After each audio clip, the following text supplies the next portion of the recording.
If n is an odd integer show that n square minus 1 is divisible by 8। अब देखिए हमें क्या given है, गिवन ये है कि हमारे पास n क्या है, एक ऑड इंटीजर है, इतना क्लियर है। और साथ में हमें शो क्या करना है, हमें शो क्या करना है, हमें शो करना है कि n square minus 1 is divisible by 8, by 8।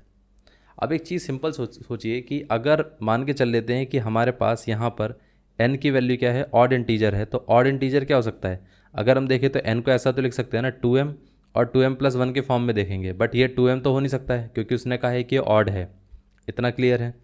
अगर ये हमारे पास ऑड है तो हम क्या लिख सकते हैं कि n की वैल्यू होगी 2m प्लस 1।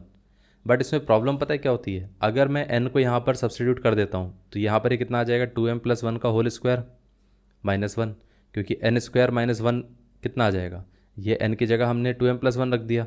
अगर हम इसको स्क्वायर करके देखें तो वो कितना आ जाता है, ये आ जाएगा 4m स्क्वायर प्लस ये कितना आ जाएगा 4m प्लस 1 माइनस का 1। अब ये कितना आ गया 4m स्क्वायर प्लस 4m, अब ये दोनों कैंसिल आउट हो गए तो ये बचा 0, तो यहाँ पर ये नंबर आएगा। अब इसको हम कैसे बोलें कि ये डिविजिबल बाय 8 है या नहीं है, तो अगर हम इसको n को 2m के फॉर्म में भी ले लेंगे तो भी कोई फ़ायदा नहीं होगा। इसीलिए क्या होता है कि इस क्वेश्चन को जब हम सॉल्व करने जाते हैं तो इस तरीके से सॉल्व नहीं करते हैं। तो दूसरा मेथड क्या हो सकता है, अगर हम 2 के फॉर्म में नहीं लेंगे तो हम क्या करते हैं कि 3 के मल्टीपल के फॉर्म में तो ले नहीं सकते क्योंकि 3 का कोई रिलेशन तो है नहीं 8 से। फिर हम क्या करेंगे, 4 के मल्टीपल के फॉर्म में देखते हैं।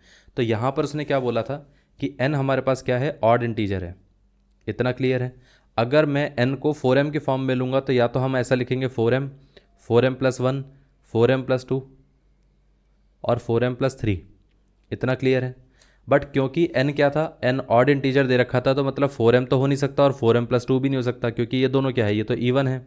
तो हमारे पास n क्या हो सकता है, आइदर 4m प्लस 1 हो सकता है और या तो फिर 4m प्लस 3 हो सकता है, इतना क्लियर है।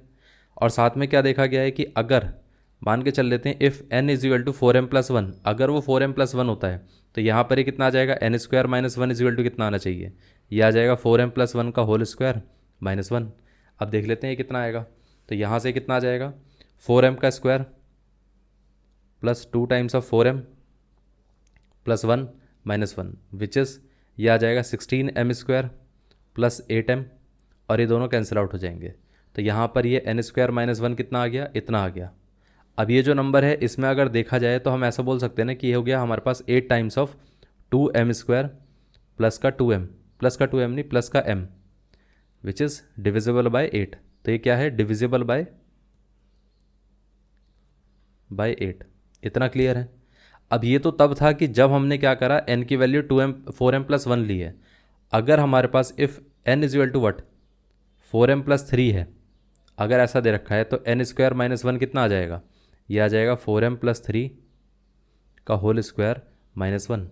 अब देखिए यहाँ पर अगर हम इसका स्क्वायर करेंगे तो वो कितना आ जाएगा, ये आ जाएगा 4m का होल स्क्वायर प्लस 3 का square plus 2 times of 4m into 3, इतना क्लियर है। और इसके साथ साथ ये कितना आ जाएगा, माइनस का 1।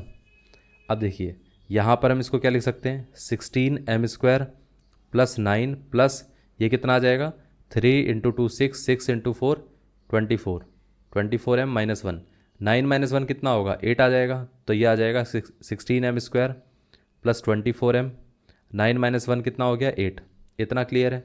तो यहाँ पर अगर देखा जाए तो ये पूरा टर्म क्या है, पूरे में 8 कॉमन ले सकते हैं, तो ये बचेगा 2m स्क्वायर, ये कितना बचेगा प्लस का 3m और ये कितना बचेगा प्लस का 1। अब ये था n स्क्वायर माइनस 1, अगर ध्यान से देखा जाए तो ये पूरा पार्ट क्या हो गया, ये भी क्या है डिविजिबल बाय 8, डिविजिबल बाय 8, मतलब ये वाला पार्ट भी डिविजिबल बाय 8 है, ये वाला पार्ट भी डिविजिबल बाय 8 है। और n को हमने देखा था कि अगर ऑड के फॉर्म में रखेंगे तो या तो इसमें रख सकते हैं या इसमें रख सकते हैं, दोनों ही फॉर्म हमारे पास क्या है डिविजिबल बाय 8 है, इतना क्लियर है। तो यहाँ से हम प्रूव कर सकते हैं कि हाँ ये डिविजिबल बाय 8 है। बट इससे पहले वाले में हम प्रूफ नहीं कर पा रहे थे क्योंकि इसके बाद हमें समझ में नहीं आ रहा था कि यहाँ पर ये डिविजिबल बाय 8 होगा या नहीं होगा। तो ये यहाँ पर हमारे पास कोई कंक्लूजन नहीं निकल पा रहा था इधर, इसलिए हमने क्या करा 2m के फॉर्म में ना लेकर हमने यहाँ पर 4m की फॉर्म में ले लिया। ये पार्ट क्लियर हो गया।